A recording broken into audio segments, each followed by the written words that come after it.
Hello and welcome to Farm Journal Live. I'm editor Clinton Griffiths from our newsroom in northern Indiana, bringing you the latest on what's going on with the coronavirus and its impact to the agricultural industry. Let's get straight to some headlines today. We'll start with crop progress numbers. Looks like farmers had a great week last week. The 18 states surveyed reporting 27% of the corn crop now planted. That's well above the 5-year average. These two states help tell the story. Illinois, 37% planted, Iowa, 39%. Soybeans also running well above schedule with 8% planted, which is double the 5-year average. With a quick check of USDA's crop progress numbers, we've got Chip FLORY with AgriTalk. Chip, let's take a look at these numbers. We made some big headway here in just a week's time. Absolutely, we did. The U.S. has got 27% of the U.S. corn crop planted. That's a couple of points ahead of the average trade guess. They were looking for about 25%. A couple of the states really stand out, Clinton. We've got Iowa at 39% planted. We've got Minnesota at 40% planted. 40% planted in Minnesota. That's a big change from last year. Absolutely. You know, both states are about double the 5-year average pace. This means that in the last week, Iowa planted about 5.2 million acres of corn.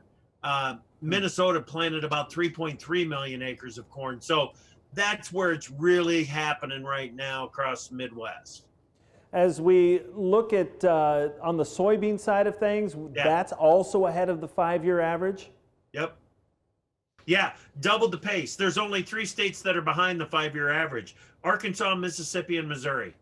Okay. The other 15 states are either at or ahead of the 5-year average pace. Illinois, Indiana, Kentucky were doubling up the 5-year average pace. So it's really impressive, the amount of acres that have been planted already this year. You think about it compared to a year ago right now, good grief, Clinton. We've got more done by April 27th than we did by May 27th of last year. This is pretty phenomenal. It's incredibly phenomenal, especially compared to last year. Now, we do have some rain in the forecast and some significant amount of rain throughout the rest of this week, at least the heart of this week. That may slow us down a little bit here, Chip. Yeah, absolutely. And unfortunately, it's going to come in some of the areas that are actually behind the 5-year average pace. North Dakota hasn't planted an acre of corn yet. Normally, North Dakota would only have 4% of the crop planted, but still, they're off to a slow start. Pennsylvania, nothing planted. They would normally have about 7% planted. Ohio, 3% planted versus 8% for a 5-year average. And those are some of the areas that are expected to see the most rain. So it's, and the other one on corn planting that I was a little bit surprised by, Kansas. Yeah. Kansas came in at 24% planted versus a 5-year average of 31% planted. So if we can dry out some of these spots and really make some progress over the week, then we're going to stay way ahead of the 5-year average pace.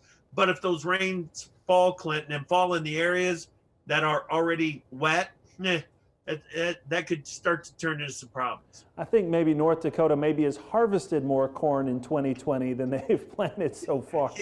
I will Unfortunately, it's a year ago's crop, right? Yep. Guarantee that. Yeah. Hey, so as we look at the winter wheat, we had 54% rated good to excellent. That's below last year at 64%. What's the story here for this winter wheat crop? We had cold weather. Now there's some dryness creeping into some areas. Yeah, you look at the drought monitor, and there's some of that dryness is coming into the western part of the state, isn't it? We need to keep track of that. And over time, with the patterns that we're in right now, we had Ed Valley from Empire Weather on the show this afternoon. He was talking about over time that tends to migrate into the middle of the country. So we could see some of those dry conditions in western Kansas.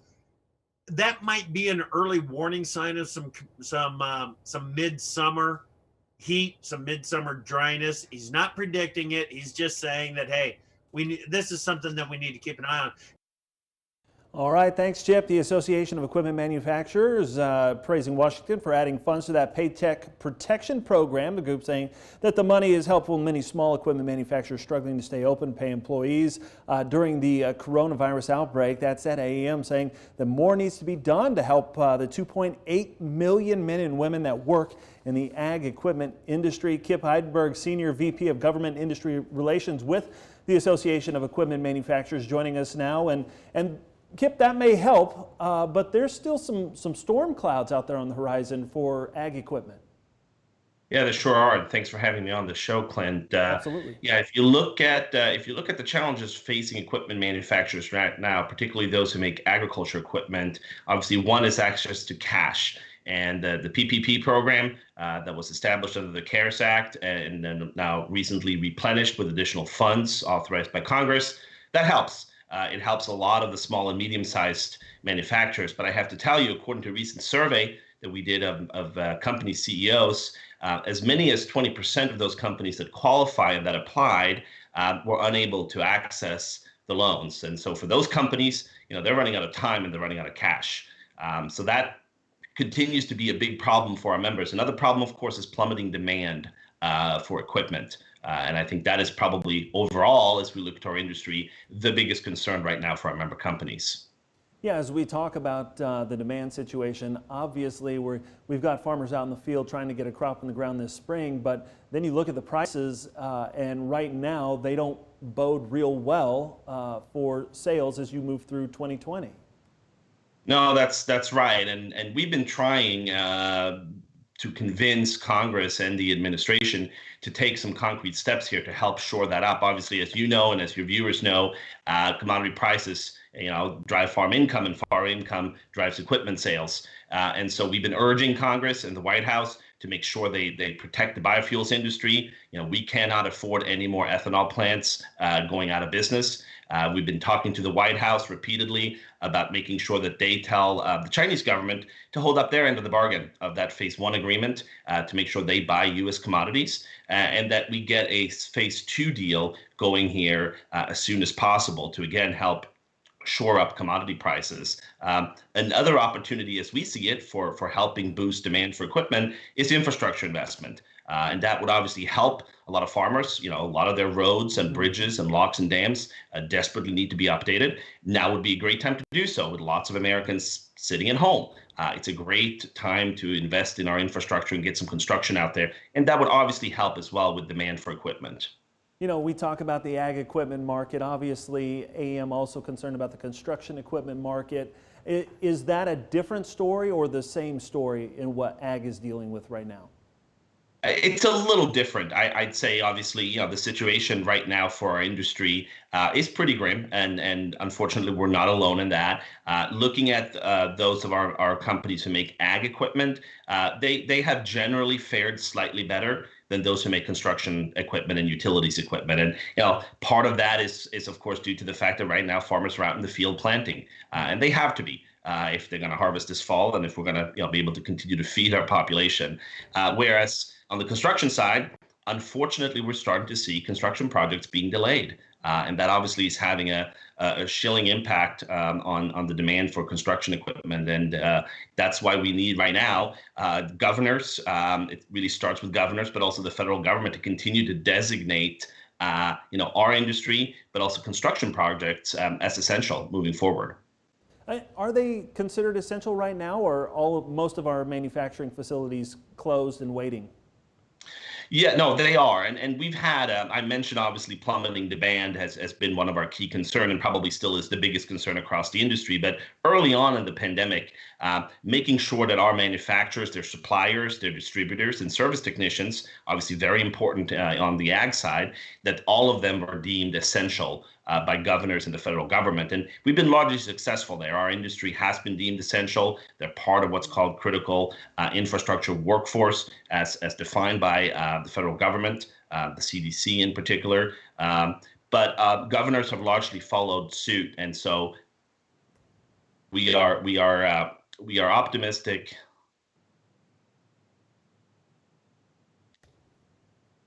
Appreciate that, Kip. Think we're having a couple of technical difficulties with your feed coming in. Let's jump over to a couple of other news stories here. South Dakota Governor Kristi Noem saying Monday that she's hoping to reopen the Smithfield pork plant in Sioux Falls within a matter of days. The company shut down operations there earlier this month after hundreds of workers contracted the virus. Meanwhile, Smithfield's Crete, Nebraska plant is a question mark right now, with fresh reports that the facility could see a slowdown. How long or what the overall impact may be to production is still an unknown. That facility harvests about 10,000 hogs a day. Obviously, producers are now trying to figure out what to do with those animals, and one producer recently caught our eye. Brian MEHLHAF of South Dakota putting a post up on social media just a couple of days ago asking $90 a head for his 300-pound market-ready hogs. Ag Day National reporter Betsy Gibbons spoke with Brian and says, you know what, he's been surprised and blessed by the response. Yeah, Clinton, Brian MEHLHAF tells me he never thought the pork industry would go through something like this with plant closures and lower prices, so he went online for business, and he says the traction is more than what he ever imagined. Brian MEHLHAF and his wife CORENE in Parkston, South Dakota thought posting hogs for sale on Facebook would be a last resort. Now they are saying the response is overwhelming. And Kentucky, but we're thinking it's probably between 2,000 and 3,000. We did already. Brian's phone has not stopped ringing, and the trucks and trailers, some makeshift, have not stopped arriving. We've been so blessed. This message went from coast to coast. We've had calls all the way from Washington State to New York, North Dakota, Texas, down by Georgia. It's been absolutely amazing, the support that people have been giving to us as farmers. The two lived through the 90s in the hog industry, one reason they now custom feed. We saw the 3-cent hogs and went through that ugliness as well. That's part of why we don't own the pigs anymore. Their packing plant is open but taking a limited amount of loads as it reroutes hogs from closed plants. They are giving the amount they receive to the hog producer. He called me the next morning and he said, "Oh, Brian, how's it going up there?" And I said, "Well, Terry, I can't get nothing done. All I do is sit on the phone." I had over 500 phone calls the first day. This is as Brian gets a check for custom feeding and for trucking some of those hogs, one way to alleviate some of the stress during uncertain times. We're very excited to have the ones going to Idaho and New York and Kentucky so that he can still get a little bit of his trucking income.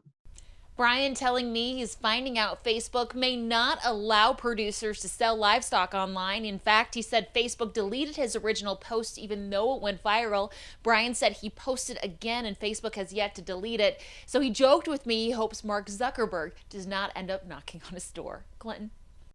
All right, appreciate that, Betsy. Thank you so much for that report. Of course, if you'd like to keep up with the latest in our coronavirus coverage, make sure you follow along at agweb.com/coronavirus. From all of us here at Farm Journal, I'm Clinton Griffiths. Have a great afternoon.